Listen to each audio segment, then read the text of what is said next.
All right, Big Bang. Today is Tuesday. It is August 31st. Welcome to the Dog Walk presented by Barstool Sports. Fresh in the brand new Dog Walk studio. It's finally done. It's finally here. It's here. Yeah. It's taking a little bit. Yeah. Basically September, but it happened. It's a little different. Like, these guys are pretty close to us now, the producers. It's kind of a weird angle. I'm also suddenly feeling like very short.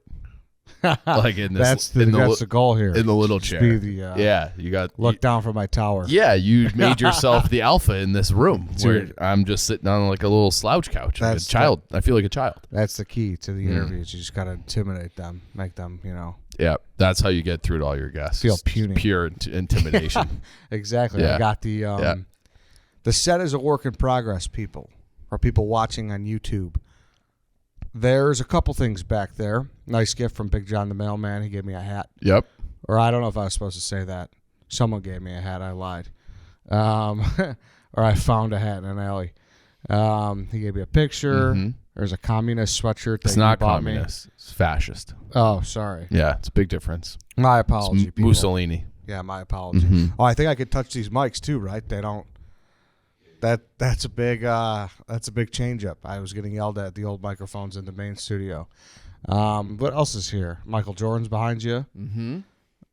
We got the live news sign that's not in the shot. We got a Walter Payton bobblehead and a Brian Urlacher bobblehead. So the goal is all the guests that come in, bring Eddie gifts. Yeah, and then that'll be in the shot. Yeah. It'll be, or if you've been on before and you have something that would be cool in the backdrop, let me know, and we'll make it work. But yeah, enough about that. Really, I do kind of like it though. It's kind of a. I mean, the table is sick, and I don't know if people can tell it from the camera shot or not, but it's a blackjack table. Yeah, I just completely forgot to talk about that. That's the main thing. It's the main thing in the entire office. Is why we're here. What we've been waiting on for a while. So how do you feel in your new office? Good. I mean, I got to get a little comfortable. I don't know the. I don't know where I should be really. I mean, I should be looking at you. Yeah. I feel like it's. But I also fine. don't, camera angles and everything, trying to get it going. But no, I feel good. But I mean, obviously, you're on fucking all the time. So yeah, you need to make sure you like it. So we got to make a lot of changes here. You brought a makeshift desk in here. Yeah, dude. Oh, that's not going to be there for most things. Yeah, so we'll get this out of here. But I got notes. I need my computer up. I need my notepad out. Yep. We'll see how it goes. All right, so. Enough about that, people. Sorry. That's a 2-minute update on the Dog Walk studio where this podcast comes to you from every day, hopefully from now on. Except for the draft. We'll still probably do those. Have to do those. In the main studio. Okay. Today's Tinfoil Tuesday or today's... Yeah, it's tinfoil. It is tinfoil. I think so. Wow. It's a conspiracy. I think it's too real to even be considered tinfoil. Really? Tinfoil is like, haha, let's have some fun. Things are a little bit crazy. This is like, why isn't this case being reopened? Were we talking about the same thing? Is this the one you sent me and you're like, hey? The Robert Francis Kennedy assassination, 1968, the Ambassador Hotel. And it's been in the news because the guy who killed him, Sirhan Sirhan, just was granted parole. So it's not official that he'll be getting out of prison. But the development that it's even and that just happened last week. So we're recording this on Monday, August 30th. So last week he was granted parole and was kind of made waves because he's been in jail for over 50 years or 40 years now. So yeah, it's a big story, and it's kind of crazy that two of the people banging the drum for his release are two of Robert Kennedy's children. So RFK Jr. and then his other, who has served, I want to say, as a congressman from Massachusetts, and then his one of his daughters, Kathleen Kennedy Townsend, who was the former lieutenant governor of Maryland. So two people who are not like necessarily like morons, but they're people who have looked into this case extensively. And he did have 11 children, and these two in particular have been pretty vocal about getting Sirhan out, and we'll get into some of the details as to why. And listen, if you're a longtime listener of this show, you know this is Chief Bingo here. Anytime you can talk about the Kennedys, I've had a fascination about the Kennedys since I was a kid, and this one, when I was doing the research for this, I think me, like most people, always focused on JFK. I think the RFK, after doing research over the weekend and then more so today, I think it is more suspicious than the JFK. Really? Yes. Like more obviously suspicious. But he wasn't the president. He didn't have the same cachet about him that John F. Kennedy did. But I would say there's not video footage. There wasn't a crowd. There was a crowd, and there's some video footage and still frames of him laying on the ground after he's been shot. But not of it happening. And there's audio recordings of the shooting, but there's no like Zapruder film. Okay. All right. I think last time we talked about him was the Marilyn Monroe episode. Yep. And then there was the Connecticut murder one we did. I know the Moxleys. Yes. The Moxley. Those were like Robert Kennedy Jr., who we'll talk about a little bit today, but those were his cousins. So those would have been RFK's like nephews, but not really that closely linked to the family. Yeah, just putting a pin in that, people. If you want to go back and listen to those episodes, just Google that Moxley murder and dog walk, or Google Marilyn Monroe dog walk, and you'll figure it out. All right, Chief. So where are we picking up here? All right. I mean, I think it's important to kind of recap what happened and who RFK was. So again, the lesser famous of the two. Well, there was actually four brothers, but the first one, Joe Jr., he died in World War II. JFK, obviously everybody knows who JFK is. Then it was RFK, and then Teddy, who was the quote unquote lion of the Senate, and he died, I don't know, within the last 10 years or so. And but RFK, he was JFK's attorney general. And then really after the whole Bay of Pigs fiasco, which maybe we should do an episode on that at some point because that is kind of a crazy, wild story, he just became like JFK's right-hand man. So anything that was going on, he felt that he got fucked over, JFK did, in the lead up to the Bay of Pigs. He was misled, misguided, and then like thrown under the bus by the CIA and others when he wouldn't provide the air support or the full invasion after the initial Bay of Pigs thing went to shit. So he looked around his cabinet, and he's like, the only guy I can really trust is my brother Bobby. So from that point on, yes, he was the attorney general who was the chief, the head of the whole Justice Department of the United States is the attorney general. That's Bobby Kennedy. But in addition to those duties, he was really like, okay, he's going to be the guy who's running point on the Cuban Missile Crisis. He's going to be in charge of some of these campaign things along the way leading up to 64. And obviously that didn't come to fruition because JFK got shot. But he was just in charge of really everything. So you talk about a chief of staff, confidant, whatever, in addition to the attorney general, that was Bobby. So he was a very instrumental person. People would argue the second most powerful person in the world. So it's JFK and then RFK. Those are the two most powerful people in the world. Mm-hmm.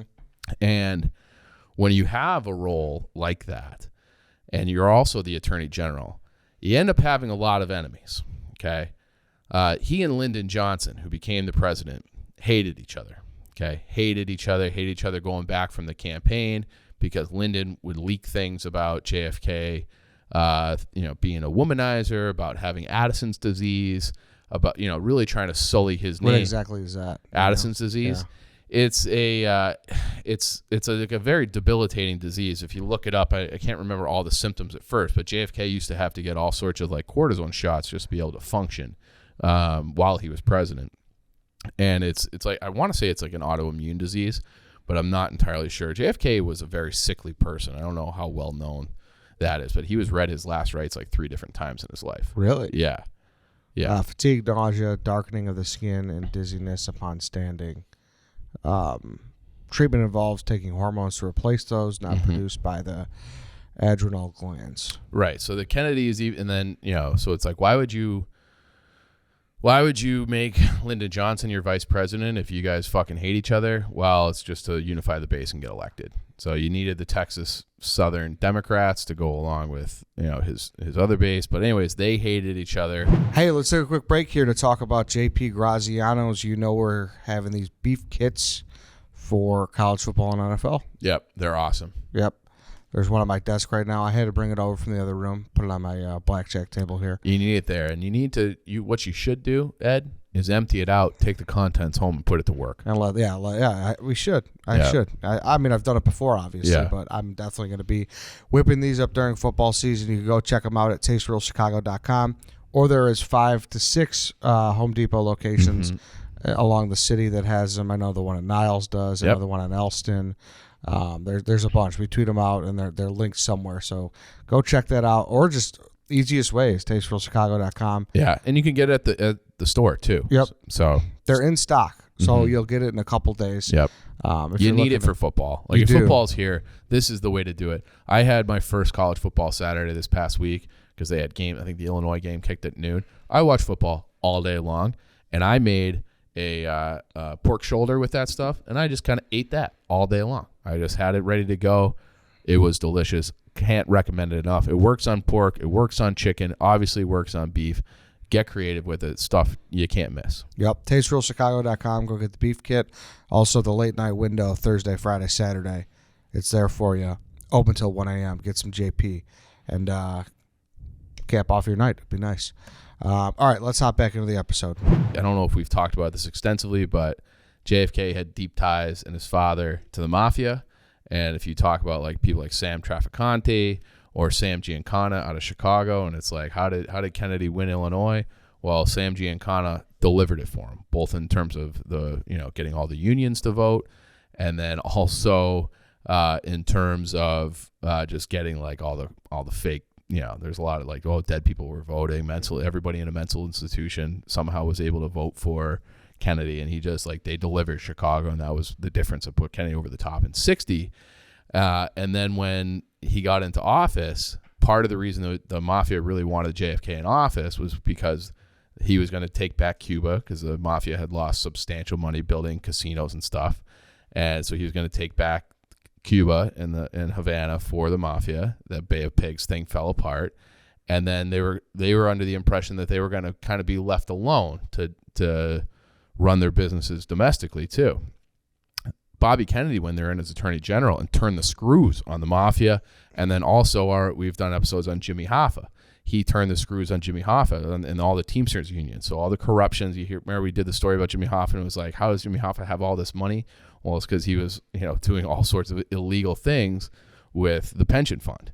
So Kennedy was really Robert Kennedy as Attorney General was really tightening the screws on those. So the mafia hated him, the Teamsters and Jimmy Hoffa hated him, Lyndon B. Johnson hated him, and the FBI, J. Edgar Hoover hated him too. So J. Edgar Hoover was, so the story goes, spying on the Kennedys while they were both, in the run-up to the election, then after they were president. So like they knew about him and Marilyn Monroe. They knew about him and he had some mistress that was also linked to Sam Giancana, like they were Eskimo brothers, like they had all. So it's like, what is she telling him, or what is he telling her, like bedside stuff, and so that like he had all sorts of links, and then the CIA. So the CIA, which Robert Kennedy, Robert Kennedy is technically the FBI's boss as Attorney General, but they didn't get along, and they were always being blackmailed by Hoover, because Hoover had the goods on them. And then the CIA, if they were involved in anything, like they hated JFK too, because he was trying to splinter it. And there's lots of conspiracy theories about the CIA being involved in JFK's assassination. And Robert Kennedy, if he were to become president again, might have looked into that. So there was all sorts of, now he has a statement on the record being like, I never read the Warren report. I don't think that the CIA was involved. I asked the head of the CIA. He said, no, I take him at his word. So he did have that statement, but, I think they were worried about him potentially getting into office. Who were his allies? Well, he had a uniquely strong base. Like he got into the race late. So you know how the candidates usually get in, maybe like around this time in an election year, around like late August in the fall, and then they do all the fundraising and stuff, and they get ready for the primaries in New Hampshire and Iowa and elsewhere that are like in the winter in like February, right? And then, but he didn't really get in until March, and then he kind of took off like a rocket. So his base in terms of who were his political allies, like he had many, but he had a very strong base that people in power might have been kind of afraid of. Because now, if you look at like the political landscape now, where you see a lot of the white working class people really broke for Trump, right?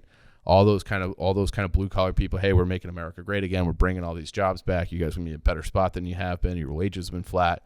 Well, back in the day, all those people historically voted Democrat.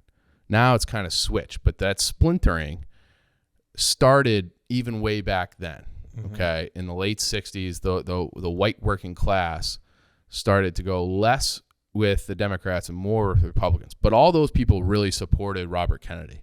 He also had, because he was so involved with the Civil Rights Bill and the pushing of that in the early part of the '60s under his brother, he had minorities were very much with him. And they talk about this famous thing that the night Martin Luther King Jr. was shot, RFK was giving a campaign speech in Indianapolis, and he like gave this impassioned speech. He made the announcement. It's not like they had Twitter, right? So you have all these people like they didn't know. He announced it to the crowd. The only city that didn't really like have widespread riots that night was Indianapolis, and people have credited Bobby Kennedy being able to like both have compassion and the ability to calm the people who were there. They gave him credit for not having Indianapolis like burned down. And so he just had this way with all sorts of different types of people. And that goes back to when he was running, got kind of like he is credited with almost solving the Cuban Missile Crisis, like doing back channel deals.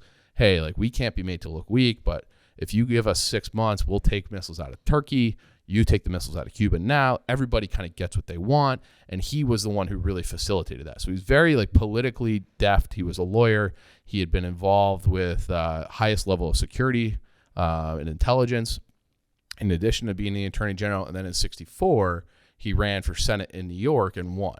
So from January 65, when he was sworn in until he was shot, he was a sitting senator from New York City while he was running for president. Mm-hmm. And so he had like this big base, and then he was also, by many standards of today, would be considered like conservative, right? He is married, he's religious, he's got the 11 kids, he's very much about family values. He was also very much about limiting the role of federal government in like communities. Like he didn't think the federal government should really be enacting widespread like education reform. He's like, that's not right. Like it's the communities have to kind of do it themselves and figure out, on a local level. So he wanted to like empower individual people at the local level while also tackling some of these bigger social reforms. And he was also going to get us out of Vietnam. So like he had like the hippies and the intellectual education class. He had the white working class. He had minorities. And then he had like the family values type people too. So he had this, you asked who his allies were. He had a monster coalition of all these groups that are kind of fractured in today's political climate, all kind of being like, this is the guy. And they also had the nostalgia of, the prince that was promised with JFK. Well, maybe RFK can assume that mantle. So he had like this, and people were afraid like he was going to win that election. So people were afraid that he was going to get into power because he came in and just won California. He was on a rocket ship to the nomination, and he got shot in California, like right after he gave his victory speech. Damn. Okay. The guy who's been in... So that's where it's like, well, it can't be coincidental if that's the case, is what you're saying. I think it's certainly... Possibly. I think it could have been, but then when you look into it more and more... with who shot him and who was theoretically involved, it's like, why hasn't this been talked about more? Why hasn't Oliver Stone made a movie about this? Because you look at Sirhan Sirhan, okay, and that was the shooter. He's the assassin. Okay. He's the guy who's been in jail since he was convicted in '69. He's been in jail ever since, and he just was granted parole within the last 10 days. And in 1989, he gave an interview and says that he killed RFK Jr. over his support for Israel after the 1967 war. So Sirhan Sirhan was he was a Palestinian, and so he saw that this war that Israel won and they gained all this territory, and Bobby Kennedy came out in support of Israel, being like, we're going to support them in this. Like, we're going to give them more fighter planes. We're going to, financial support and all this. And Sirhan Sirhan says that he was like enraged by this because he loved Bobby Kennedy for all the reasons I just said, because he was for like the immigrant population. He was for, more kind of equal rights and equal opportunity than other candidates had been. So he said he felt betrayed and angered, and he like basically was on his way down from Oregon to assassinate, to shoot Bobby Kennedy, because he was that mad over his support of Israel following the 1967 war. Previously to that, he had been a staunch supporter of Bobby Kennedy, so he says. Then you have in his 2011 parole hearing, and all this is on YouTube, like you can go and find these interviews still today. In 2011, he says he had really no recollection of the moment where he shot Bobby Kennedy. Like, he's like, it's fuzzy. Like, I really don't remember. I don't think I even really did it. He's like, I kind of came to grips with it later. And he's like, I was under the advice of my counsel that I had to say these things and plead. He did plead guilty. He had admitted to it back in 69. And in addition to this interview in 89, by the time 2011 rolls around, he's like, I was told to say all those things because I was trying to avoid the death penalty. So he's like, I was just acting under the advice of my, state paid for counsel. And he eventually did. He was given the death penalty. And then a few years later, it was changed to life in prison. And then that's when, you start hearing about some of these, like, well, could he have actually done it? Okay. So there were 13 shots fired. Okay. In the kitchen pantry on his, so RFK gives a speech. They're walking him back through the kitchen pantry to like avoid the crowds and who knows, go off to Chicago or wherever. And there were 13 shots fired. You can hear the shots in audio recordings. And then there was also bullet holes. Okay. Sirhan, he had a revolver that could only carry 8 bullets. Okay. So he has a gun. He has 8 bullets in his gun. He never had time to reload because he was like tackled basically immediately. So some guy was pinning down his wrist. And so he fired 2 shots at Kennedy. And then someone was like, right, like from point blank range, someone else grabs the Sirhan's wrist where he's shooting the gun and fires off the other ones, like, wildly, but not at Kennedy, but fires off 8 shots and like hits some other people. But if there's 13 shots and his gun only held 8, there has to be a second shooter. Who is the second? So right away, bang, by definition, that's a conspiracy. Yeah. Because now there's 2 people, and then there is at minimum a cover-up if they're saying this guy was the only shooter when his gun could only hold 8 bullets, no opportunity to reload, tackled immediately. The other thing with that is that like the forensics teams and where they go through and they're doing the investigation, they pull all the bullets, all the bullet holes, this and that. They couldn't find one bullet anywhere that matched his weapon. So Sirhan, he fired all these shots. Maybe he fired the 2 into Kennedy, but the record shows that they couldn't definitively match any of the bullets to his gun. So that's ears go up on that. So if there's again like 13 shots fired, only 8 of them could fit in his gun, and then none of the bullets match his gun. That is kind of crazy. And the guy who pinned down the guy's arm was this guy Carl Euchre, and he was the hotel maitre d'. So he was like there. He sees Sirhan fire 2 shots. He immediately grabs him and holds his arm down. So he was the guy who was like in charge of that. Like he has given like a witness testimony being like, he only got off 2 shots before I pinned his arm down. And like the guy kept firing and other people got hit, but Robert Kennedy got hit supposedly by those 2 bullets from him. And he's like, even after I had held his arm down and he was done firing, there were still shots ringing out. So that was from Carl Euchre. Before we really get into it though, gotta talk about the JP Graziano beef kit. The best. The best. Yep. It really is. I have it here on my desk right now. Football season, I mean, you're going to be sitting there wondering, like, what should I order? What should I get?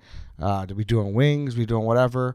You got to cycle the beef kit in there. That if should it's be not in the your circle. rotation, if it's not in your arsenal, you're not doing Sundays during the NFL season the right way. No, Yep. you're certainly not. You could get that at tasterealchicago.com, or it's at a couple Home Depot locations. Just pop right in there. They're Fixin' Frank's, where you get the awesome hot dogs. I had those guys on.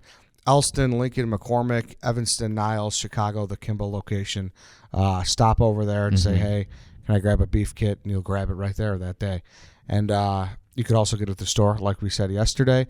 And don't forget about the late night window, open Thursday, Friday, Saturday, till 1 a.m. Yep. Which is the best. I mean, I've done it twice now, where it's like you're in the West Loop, you're hungry. Everybody's been out in that situation where it's like, if I don't get food right now, I'm gonna die, and you'll eat literally anything. Now you don't have to be like eating something fucking Sarpinos. Right, exactly. You're gonna stop by and get the best sandwich in the city. I had the burrata and the Italian, 2 different occasions. I didn't have 2 in one sitting, but it is like a godsend for late night eating. It's unbelievable. Totally. So go do that. TasteRealChicago.com once again. Go get your beef kits. Go check out JP at 901 West Randolph. All right, let's hop into part 2. The other thing that's very suspicious is that LAPD really botched the entire investigation, okay, to the point where they were destroying a shit ton of evidence. So they said that there were at least 12 people in the Ambassador Hotel that night who were, quote unquote, acting suspiciously according to witnesses and did not have identification. So, like, we've had chaps on before talking about like the role the security and Secret Service and the military does before a presidential candidate or a president appears anywhere. And he's like, I was going around with bomb-sniffing dogs in all the different hotel room or all different rooms of this building, like 100 times, And so for the witnesses to be like, yeah, like this guy, we've never seen him here before, and he didn't have credentials, and then they just disappear, a little bit weird. Never identified. There were 3,600 tape recordings of witnesses destroyed by the LAPD. There were 2,400 photos from that night, because it's a big, celebration, media thing, witnesses, media, cameras everywhere, TV cameras everywhere, turned over to the LAPD, destroyed. And like I said, the crime lab couldn't link any of those bullets recovered directly to Sirhan Sirhan's weapon. Then, because shots were being fired wildly, there were 13 plus bullet holes. And where do those bullets go? Some hit people, others hit like door panels and ceiling tiles and things like that. Those were taken out by the LAPD. That physical evidence with the bullet holes also destroyed. And the Sirhan's lawyers never even brought any of this up at his trial, because all they cared about was not getting him the death penalty. They never brought up the fact that 13 shots were fired and he only had 8 bullets in his gun. So they just never even tried to put up a case for this guy's innocent or that he was part of a larger scheme. It was just he did it. He admitted he did it. Let's just not give him the death penalty.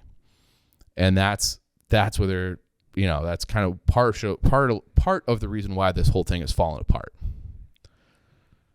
Did they make a comment about why they destroyed all that shit? Well, they can't, okay? And they're saying, well, hey, we made a mistake, this and that. The problem is that there's all sorts of evidence linking the CIA and LAPD. So they might have been people, and this has been a proven thing as well, where, okay, the CIA wants to investigate somebody, but they don't want to say, hey, we're from the CIA.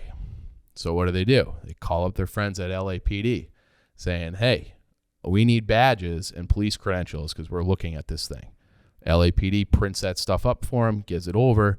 They go after whoever they go after. They call back into the police station. Hey, officer so-and-so came to my room, badge number, whatever. Oh, hey, we don't have a guy matching that badge number. I don't know what you're talking about. Must have been a fake. But they issued it. Whoa. Okay. Whoa. Okay. So that is part of it. Okay. And then it's well, then who was involved, right? Then who was involved in this whole thing? And there's lots of different people that ever heard the name Howard Hughes? Yeah. Okay, so the Aviator, right? Aviator, yeah. Right. So he was the plane magnate, we'll say. Everyone says that guy, his whole organization, just up and down littered with the CIA. So very much in bed with the CIA, the government, and like the military industrial complex. And that was one of the things that Bobby Kennedy was really running on. And we've talked about this before with JFK. He wouldn't invade Cuba. He didn't want to send huge numbers to Vietnam. And this is the thing that Eisenhower in his farewell address, beware of this military industrial complex where they're always just looking for the next thing. And so he was saying that, like Bobby Kennedy's running on getting us out of Vietnam in 1968. And people didn't like that. The military industrial complex didn't like that. Howard Hughes and his organization was building planes and all sorts of other things for the military. They don't like that. So Howard Hughes, again, very much connected to the CIA, also very much connected to organized crime. And that, so like through like the unions and this and that, like Howard Hughes and his organization had links like a spider web all throughout these shady underworlds, either within the government or also with organized crime. And then he was the one who was allegedly had really partnered them together on a few different things. Trafficante, he was allowed to be debriefed on potential CIA hits of Castro. Like the Howard Hughes organization and the CIA were like almost like synonymous at that time. Damn, I didn't know he had that much. Big pull, and that wasn't covered in that movie with DiCaprio, like at all. Like in the movie, they make him seem like he was like a victim of the government. All the evidence that linking to at least into this was that he worked very closely with the government. So that was kind of that threw me for a loop. He had a lawyer named John H. Meyer, who has since passed away, but gave interviews within the last 10 years saying that the Howard Hughes organization was involved. And they're also saying that this one guy in particular, his name was Thane Eugene Cesar, that he might have been the second shooter. And so this guy, he was hired by Ace Guard Service, which was a private security firm that the Ambassador Hotel and the LAPD had hired to run security for this event. So when you see the photos of Robert Kennedy laying on the ground in a pool of his own blood, he has right next to him a tie, a clip-on tie that's on the ground, because when he was falling, he grabbed the tie of Thane Eugene Cesar. And that guy had only worked for the company for one day, and it was in the previous week. So it's like you're going to have your biggest assignment ever, which is to protect Bobby Kennedy, and you're going to have a guy who was so close to him that Bobby Kennedy ripped off his tie as he was falling to the ground. You don't know anything about that guy, right? You don't know anything. Like, he's a brand new guy. You're going to put that guy in charge? Little suspicious. Then you look into this guy, Thane Eugene Cesar, further. Turns out he fucking hated the Kennedys. That he was like kind of a right-wing, not even kind of a right-wing, like a right-wing extremist who supported George Wallace. Do you know who George Wallace is? I don't remember So him. George Wallace, if you've seen the movie Forrest Gump, he's the crazy governor from Alabama who ran for president. His whole platform was like, I'm a racist. If you're a racist, I'm your president. Really? And that, yeah, like he had the quote, his famous quote, and I think it was in Forrest Gump too, is segregation today, segregation tomorrow, segregation forever. Okay, he was just like, Really? Yes, that's George Wallace. And so this guy loved George Wallace, hated the Kennedys, had done some work for George Wallace. Guess who else he had done some work for? Howard Hughes.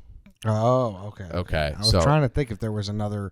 This is where like the spider webs connected to like a past episode. So he knew, and then another guy who had links to the Howard Hughes organization, Sirhan Sirhan. So Sirhan Sirhan and other people are saying that he was a victim of, and I feel like this just came up in a recent episode of Dog Walk 2, of like hypnosis, to the point that he was, he's like, this is why I can't really remember it, but he was saying like it was like the Manchurian Candidate sort of thing, where they just like take over your brain and get you to do crazy shit. So that's like one of the defenses out there, that he was a guy who was with the Hughes organization and with Lockheed Martin, and he knew this other guy, Robert Mayhew, who was a lawyer for Howard Hughes, and also big time CIA guy. Like he was both things. So he was with when he wasn't technically with the CIA anymore, even though the expression is once you're CIA, you're always CIA. So he was a CIA asset as a lawyer, and then also an informant, and like putting these things together and actively working for Howard Hughes and the CIA. And he had connections to both Sirhan Sirhan and this Thane Eugene Cesar. And then, like we said, we had the other lawyer, John H. Meyer, says, yeah, the Howard Hughes organization was involved in that assassination. And if the Howard Hughes organization is involved, that kind of means the CIA is involved as well. Damn, this is deep. It's so deep and layered, and it's like someone needs, like, we could probably do like 8 to 10 episodes on this, and do it as like a series, because it's that deep and that layered, and like all those names like I just mentioned like briefly, we could do an episode on like each one of those guys. I just don't understand, like, how, if you're the LAPD, like, how do you, there's probably boxes in that place from who knows what, and that's one you never destroy. So if your name's Kennedy, you don't destroy that box. 1,000%. You know, 1,000%. Unless you're getting told to, yes, by the CIA. Or like, hey, we're actually taking this back to investigate in our own offices. Destroyed. Who destroyed it? LAPD. And what's LAPD gonna say? Yeah. You know, like, could you imagine that? Like, how many? Let's like the chain of evidence. Yes. Like the chain. Yeah. It's absurd. It's like, that's why, like, if you, all the reports are that it was botched, like the whole case was botched. This was botched. Like, and they just like the media at the time was just like, these guys are bumbling idiots. These LAPD, they're the fucking worst. Well, how can you do this? What a bunch of idiots. But it's like, they probably weren't idiots. Mm-hmm. They were probably doing what they were told, or they were told one thing, that, hey, we're taking these files. We need these files for our investigation. We're taking them back. We'll send you copies. And then it was just destroyed. Damn. So this one, to me, it does not feel like tinfoil. Yeah. And when I read that thing where it's like 13 shots were fired and his gun only had 8, then it's like, well, where is the report on where the other 5+ shots came from? Because we have record of what happened with those bullets. And then the other bullets that were, like, they couldn't match him to his gun. And then that guy Cesar, again, like, he's walking Kennedy through. His story changed like a million times. He's like, oh, I had my service revolver. Oh, actually, I didn't. I had a gun that I had from home. One's a 22, one's a 38. I was right next to him. I wasn't that close to him. Like, he couldn't keep his story straight at all, which, when someone can't keep their story straight, that to me is like an indication that their story is false. Now, did you say this? Was it proven anywhere that one of the 2 shots that Sirhan took was actually, like, from hit him? Yeah, like, did it hit him though? Like, are we? Yeah, the report is, that's a good question. Because if he really was just a pawn, like, you would think that his shots would just go into, you had the wrong P word. If you wanted to link it back to the other assassination, because the famous quote from Lee Harvey Oswald when he's getting microphone in his face, I'm just a patsy. I'm just a patsy. Yeah. Okay, so maybe Sirhan was just a patsy, and they needed a fall guy, and someone else does like the actual kill shot. So exactly. So that's why I think it's important to know if, like, one of the 2 shots, like, actually. So they said contact. They said that the bullets, all the bullets that were recovered, could not be linked to Sirhan, his gun. So I don't know if that means, like, maybe they just never recovered the bullets that were killing Bobby Kennedy, or they couldn't tell which ones were which. Because, like, one guy got shot in the head by a bullet, but, like, it hit him in the forehead and, like, didn't go into his brain. It just, like, deflected off, but he was, like, bleeding everywhere. Mm-hmm. And then, like, so I think there was a total of 4 other people shot in that chaos, and nobody else died. but none of those bullets were linked, because those were the bullets that were recovered were linked to Sirhan Sirhan. So now are people starting to like bring credence to this? This is why this is happening? Yeah, I think that is definitely part of the equation here, because you have Robert Kennedy Jr., who was, I think he was 18 at the time of the shooting. So it's not like he was like some child. Like he has like, memories of his father. And then his other daughter was an older daughter, Kathleen. So I think Robert Kennedy Jr. was the third child born. And then I think Kathleen was like his first or second daughter. And so they're two people who are like, yeah, we don't think that he acted alone, certainly.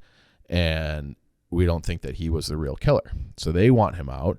And then obviously the parole board, who was in charge of this after almost 50 fucking years. Well, I guess it was 50 years. Yeah, it's 50 years. They're saying that, yeah, like he's free to like, go through the parole process at this point. Wow. Yeah. That's a lot. It is a lot. Yeah. It's a lot. That's a lot tied together. So, and it's like, the webs we weave, and it just gives you pause on all, like you just kind of makes you think about things through a different lens. Like, how did so many horrible things happen to this family, right? Is it all coincidental?